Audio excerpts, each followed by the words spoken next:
Hi everyone, we're group 20 and today we're going to be talking about a compound named Tabun.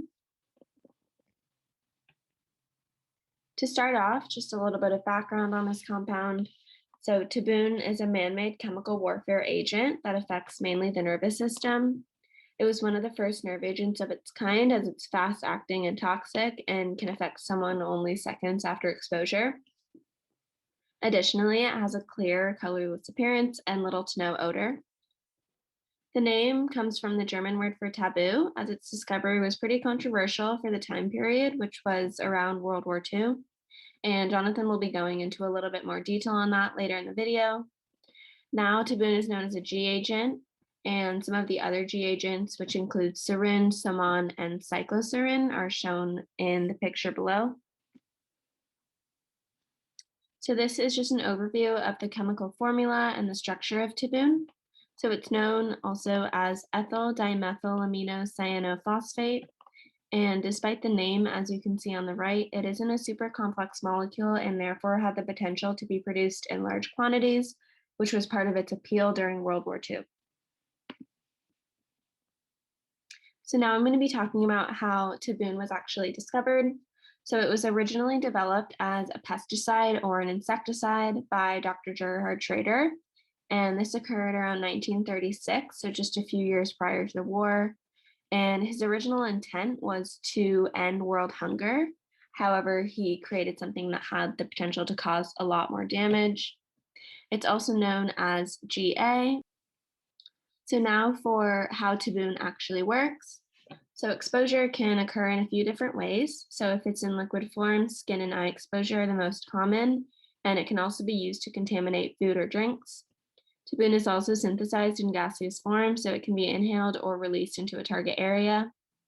Again, it affects the nervous system, and I'll be going into more depth with this in the next slide, but just as an overview of the mechanism, it functions by blocking the enzyme that catalyzes the breakdown of acetylcholine. And then for symptoms, I just listed a few of them here, but we have blurred vision, nausea, chest pain, muscle twitching, and then in extreme cases, seizures, respiratory failure, and paralysis. So now for the mechanism of nerve agents.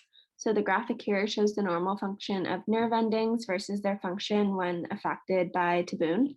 So it works by attaching to the enzyme, which is the white box shown right here in the picture. And this prevents its interaction with acetylcholine. The enzyme actually allows the muscle to relax, but when it's blocked, acetylcholine builds up in the muscle, which causes constant stimulation or contraction and the inability to maintain breathing function. And now Jonathan's going to be going over how Tabun was militarized during World War II and in the years after. Militarized Tabun. As World War II loomed, the German military built a Tabun pilot plant capable of producing 400 kilograms of the poison at a forested site called Rupkama near the city of Munster. There they tested aerial bombs containing Tabun and discovered that the most deadly way to deploy the not so volatile agent was to use a small detonation to disperse it as a mist. By the spring of 1943, a few years into the war, the first large-scale Tabun factory near Duhenfurth, a small town of 40 kilometers away from what is now Wrocław, Poland, is producing 350 metric tons, which is about 350 kilograms of Tabun per month. By the end of the war, the factory had produced 12,000 metric tons of Tabun and loaded it into aerial bombs and artillery shells. Duhenfurth was a forced labor factory. Over the course of the war, hundreds of inmates died of toxic exposure, overwork, disease, and malnutrition, and they looked like walking corpses to the nearby town residents. Despite all the efforts expended on Tabun, by the war's midpoint, it was becoming increasingly clear to the military researchers that sarin was a better chemical weapon. And here is a small video of the health effects of nerve agents.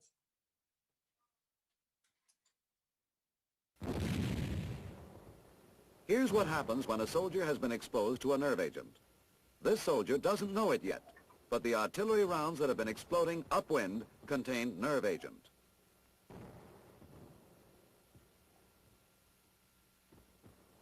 It is already beginning to take effect. He is getting a runny nose, a symptom of nerve agent poisoning. At this point, a soldier trained in chemical defense would have put on his protective mask. This soldier did not. Now he's aware of a tight feeling in his chest. His vision is getting blurred because the pupils of his eyes have pinpointed. The chest muscles are among the first to be affected. They feel tight, unable to relax. They cannot perform their work of pumping air in and out of the lungs. They are growing weaker. Breathing will stop entirely, and this man will die. Despite the efforts to militarize Tabun, it was never actually used in warfare due to the development of more potent and/or stable compounds such as sarin. In recent years, a new type of nerve agent called Novichok has garnered public attention due to its involvement in attacks against several political figures. In 2018, Novichok first made major headlines when former Russian spy Sergei Skripal and his daughter Yulia were found unconscious on a bench in Salisbury from a suspected Novichok attack. More recently, in 2020, the nerve agent made its way back into the news after Alexei Navalny, the Russian opposition leader to Vladimir Putin, fell into a coma on a flight from Siberia, which was confirmed by the Organization for the Prohibition of Chemical Weapons, or OPCW, to be the result of a novel Novichok agent. But what exactly is it? Novichok is a class of organophosphate nerve agents that are chemically similar to the V and G series, such as VX and Tabun. The term Novichok is the Russian word for novice or newcomer, and it was first developed by the Soviet Union in the 1970s to rival VX, a lethal nerve agent that had been synthesized by British and American scientists a couple decades prior. Several compounds classified as Novichok agents are believed to be 5 to 10 times more lethal than VX and sarin. And to put this into perspective, Tabun is about half as toxic as sarin. Like other organophosphate compounds, Novichok works by binding to the enzyme acetylcholinesterase, preventing acetylcholine degradation and giving rise to the symptoms characteristic of nerve agent poisonings.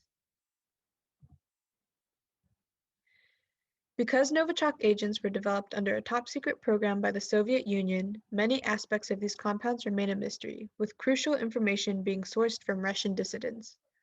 Most proposed structures feature a typical organophosphorus core, which is shown here with the phosphorus-oxygen double bond, and a common substituent being phosgene oxime or its analogs, which are these nitrogen structures shown here. As you can see, the top three compounds, A230, 232, and 234, are structurally identical except for the side group bonded to the phosphorus.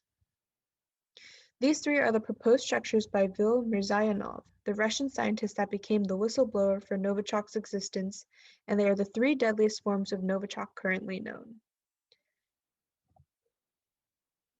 During its development, there were 4 objectives that Novichok needed to fulfill. First of all, it had to be undetectable using standard 1970s and 80s NATO chemical detection equipment. Secondly, it had to defeat NATO chemical protective gear, and it also had to be safer to handle than existing nerve gases. Finally, it had to circumvent the chemical weapons convention list of controlled precursors, classes of chemical and physical form. To an extent, Novichok was able to fulfill all of these objectives, and it wasn't until the Salisbury incident that nations began pushing for the addition of Novichok to the CWC. The amendment went into effect June 7, 2020, and it was the first time that new compounds were added to the list of banned chemicals since its founding. Because of scientific advancements, chemical warfare will always be a looming threat, which is why it is so important for organizations like the OPCW to remain vigilant in the screening process and holding countries accountable. That's all for this video. Thank you for watching, and I hope that you guys learned something new today.